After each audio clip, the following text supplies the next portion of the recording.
ética em Aristóteles. Galera, esse é o início da psicologia, podemos dizer assim. Porque o Aristóteles ele não vai pensar a ética como pensava Platão. Enquanto Platão via a ética como a fundamento da ética, como no mundo das ideias, como as ideias que a gente consegue conceber, mas a gente não consegue tocar, portanto é algo imaterial, ou seja, é algo voltado para a alma, né? E a busca por esses princípios que faz com que o corpo se desenvolva. Para o Aristóteles não há nada disso. Aristóteles ele era um realista, galera. Ele era um filósofo realista. Então, para ele, a ética está ligada, está atrelada aos sentimentos também. Okay? Por isso que eu digo que é como se fosse o início da psicologia. Porque ele vai relacionar toda a relação ética, ele vai relacionar toda a questão ética com os sentimentos. E esse cara é muito importante. Então é importante que vocês saibam essa teoria. Se vocês forem fazer qualquer curso que tenha uma formação de ética, se for uma boa formação, certamente eles vão falar sobre a ética em Aristóteles. Tranquilo? Então é muito importante que vocês saibam. E aí, galera, a primeira coisa que vocês precisam saber é a seguinte, que a ética de Aristóteles, da qual ele desenvolveu a sua teoria na obra Ética a Nicômaco. Primeiro vou contar a historinha da obra, para depois vocês entenderem os conceitos. Ética a Nicômaco, por quê?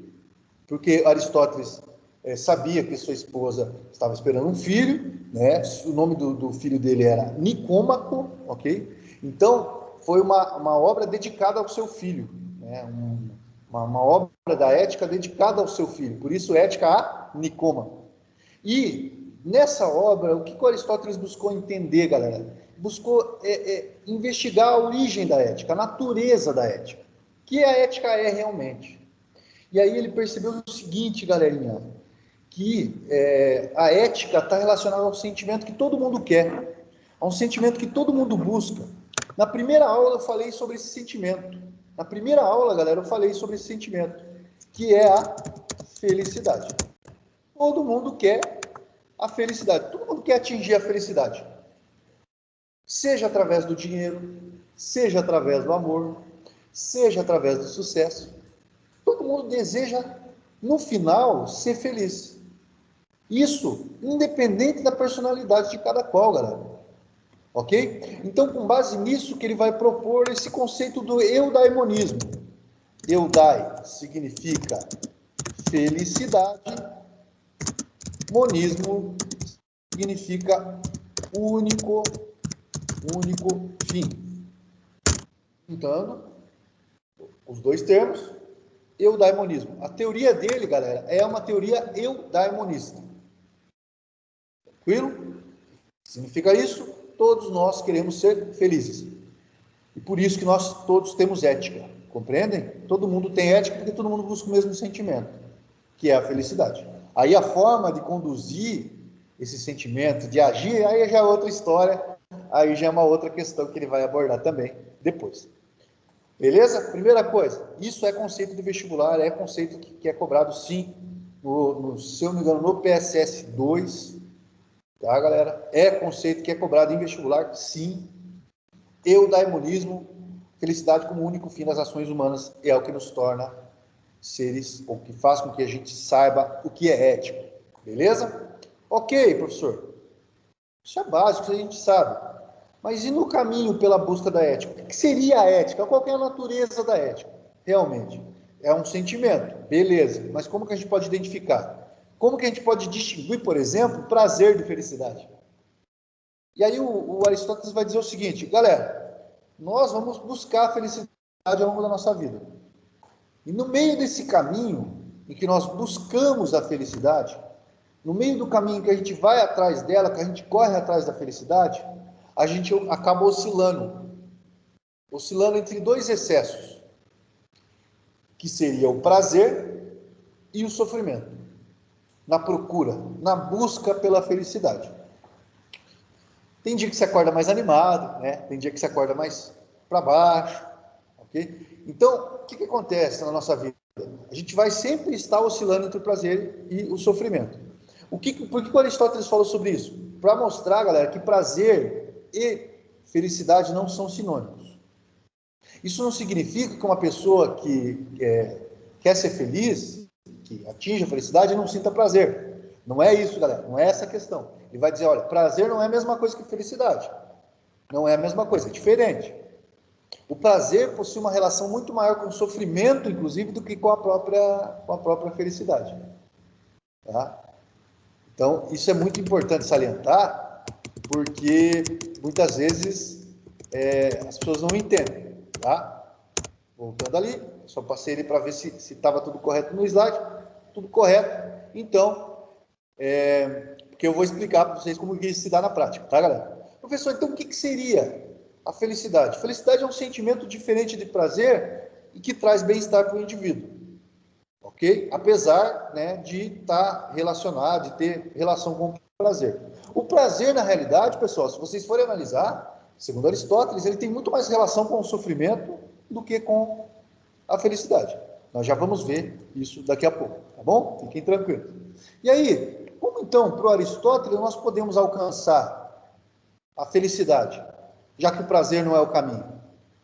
E aí ele vai nos propor um caminho possível para alcançarmos a felicidade, que para ele seria através do exercício das virtudes. O que seriam virtudes, galera? O que seriam virtudes? Vocês sabem me dizer o que seriam virtudes?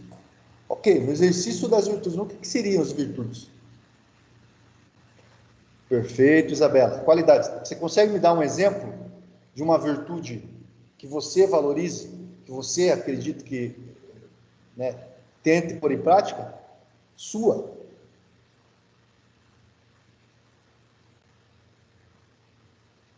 Pessoal aí, quais virtudes que vocês valorizam? Quais qualidades que vocês... Perfeito, lealdade, sem dúvida, com certeza. O que mais, galera? Coragem, ó, Maria. Conhecimento, verdade, empatia. Muito bem. Legal, perfeito. Disciplina. Eu vou colocar uma aqui, galera, que é muito importante, enquanto professor eu tenho que ter. Respeito, perfeito, Robson. Muito bem, essa também eu valorizo demais, galera. O respeito, para mim, é algo fundamental para construir o caráter do indivíduo.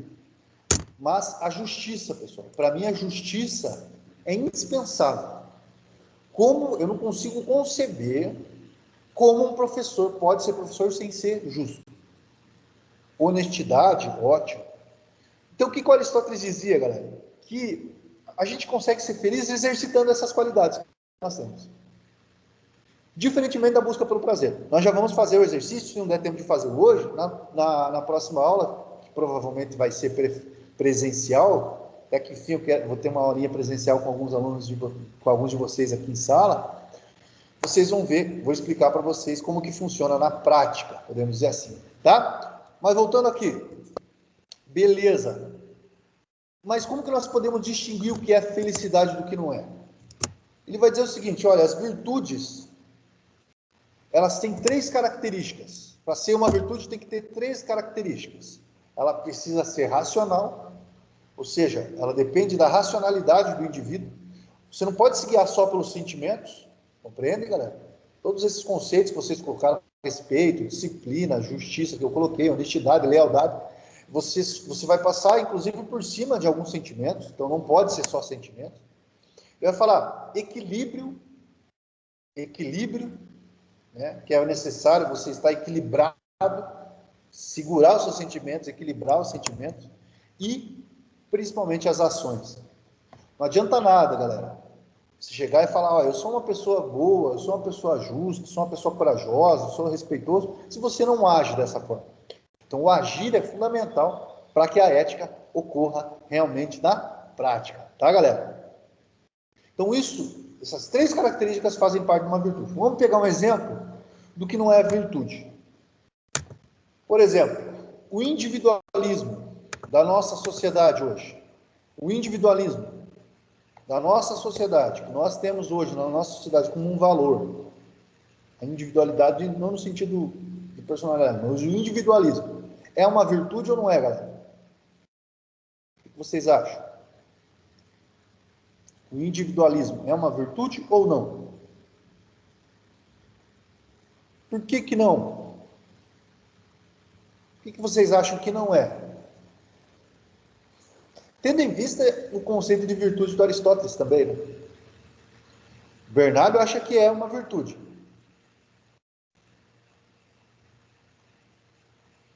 Por que, Bernardo, você acha que é uma virtude? O individualismo? Porque é egoísta? Isso! Perfeito, Eduardo. Você se deixa guiar pelo que você sente, né? Pelos seus sentimentos. Então, se você está bem, muitas vezes não importa o que o outro sinta, né? Então, uma virtude, ela tem que ter 3 características. É até bom você colocar esses argumentos, Bernardo, porque aí você vai compreender melhor. A virtude, ela tem que ter 3 características: racionalidade, o equilíbrio e as ações. Será que o individualismo faz com que a gente tenha essas 3 características em relação à humanidade? Né? Porque muitas vezes, né, o próprio individualismo faz com que você passe por cima do sentimento de outras pessoas. O altruísmo é uma das coisas relacionadas às virtudes, perfeito. Vou dar um outro exemplo para vocês. A praticidade. Praticidade moderna, praticidade. É uma virtude? Não é. Quem fala sobre isso bastante é o Mário Sérgio Cortella, né? O filósofo brasileiro chamado Mário Sérgio Cortella. Por que não é uma virtude? É muito mais prático você colar, dar um Ctrl+C, Ctrl+V no Google, do que estudar para a prova.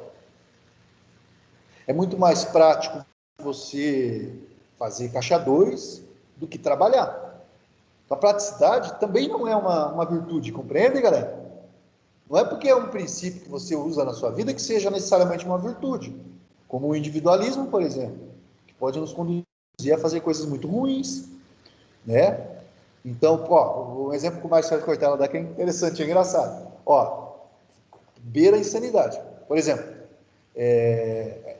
você quer comer comida caseira. Você está em casa, no domingo, com a sua família e quer comer comida caseira.